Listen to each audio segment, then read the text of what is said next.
off of a 2003, 2004 Polaris Predator. The 05s to the 07s are the same way. Clutch covers are just a little bit different due to the reverse on those models. We're going to be replacing the shift shaft. It doesn't return. I believe there's a problem with the spring on there. I've already removed it from my other bottom end. They just slide right out once you get the clutch cover taken off, and then you will have to take off the clutch basket, and then it'll be down in this corner along with the shift star. So what you can do, take your 8mm, actually I think these are 5/16, which is weird for four-wheelers, but these are made in America. So zip all those off. You can get it past here with some finagling if you don't want to take off your brake pedal. If you do, there's a pin back there, just pull that out and then remove the spring, and it'll drop down or flip up, get out of your way. Take off the hoses and then also the solid oil line. This is your oil filter. You only need to take off this bolt and it'll come off. These two just sit into the cover. This bolt actually goes into the case. You're going to want a drain pan, as all the oil is going to come out. If you're not wanting to replace your oil, you could always just stand this end up, have it leaned that way. It'll keep all your oil in, kind of like how I have the Raptor over there. I'm doing the stator on that one. Alrighty, over to the bench engine.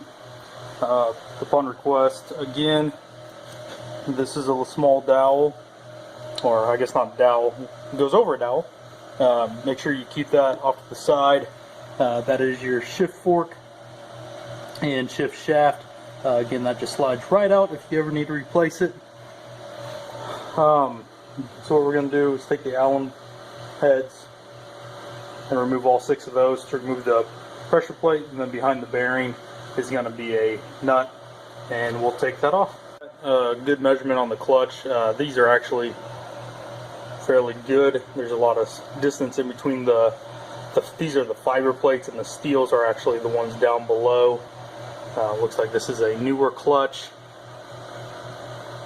And then lined up in the holes on these last ones, it does go steel fiber, steel fiber, steel fiber all the way to the end to end with a fiber. The size 5 Allen, I think it's 3/16 in standard. It's a little loose. I'd be real cautious on not using the correct size. If you strip one of these out, they are a pain in the butt to get out. If you don't have an impact, electric, or air, you can take these off by hand. Just get you a strap and just kind of try to hold that the best you can. If it's still on the bike, it's actually easier. Put your bike in gear. It should not roll, as you're going to be twisting this way. I think my chain is bunched up, so it's not going to move. Alright, so once you have all of the spring and bolts off, just try to keep those together the best you can. Your springs might look different if somebody upgraded to a dual spring or aftermarket springs or whatever, but it's all going to be the same. So just take off the pressure plate. Your first fiber is probably going to stick to it. I've already popped this one off. Oh, there we go. Now just kind of take a look at the surface, make sure there's no hot spots. Most likely, if your clutch is going bad, there's going to be hot spots all around it. It's just going to look like it got really hot. So this is the first kind of look at the clutches. This is a good clutch. Looks like somebody put it in before they locked up the transmission on this thing. I might throw it in the other bike. So your first one is going to be kind of set in there sideways like that, and then it's going to be your next steel, and then it's going to be steel fiber, steel fiber, steel fiber, steel fiber, all the way back to another fiber here on the last one.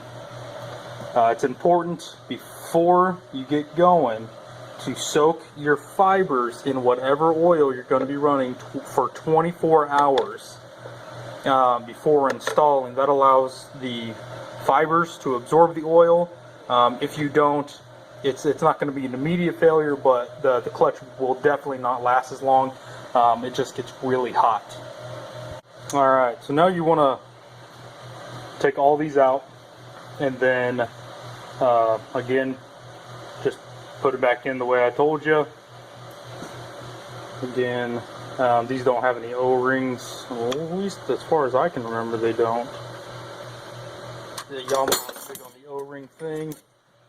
No, these do not. Again, that's a steel. Fiber steel, fiber steel. If you need to take off the clutch basket, if yours is broken, you're replacing it, something like that, take out the, I'm going to call it a dowel pin again, I know it's not. That is your push rod. When you pull on the clutch, that's actually what pushes that rod into the pressure plate and pushes it out to disengage the clutch. You want to remove the nut. I believe it's a 28 millimeter, or a 1 1/16.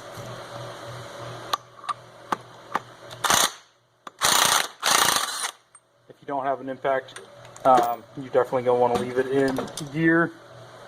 Nut comes off. Then there is a washer. Try to scoot it off. Then the whole basket comes off like so. I'm actually probably going to put that in the bike over there, just because of the shape of the clutches. Again, that's your shift shaft. That spring gets held on there by this guy. Then it shifts up and down like so. This transmission's messed up, so it's probably not going to shift. If you do need to replace this, it just slides right out, no issues.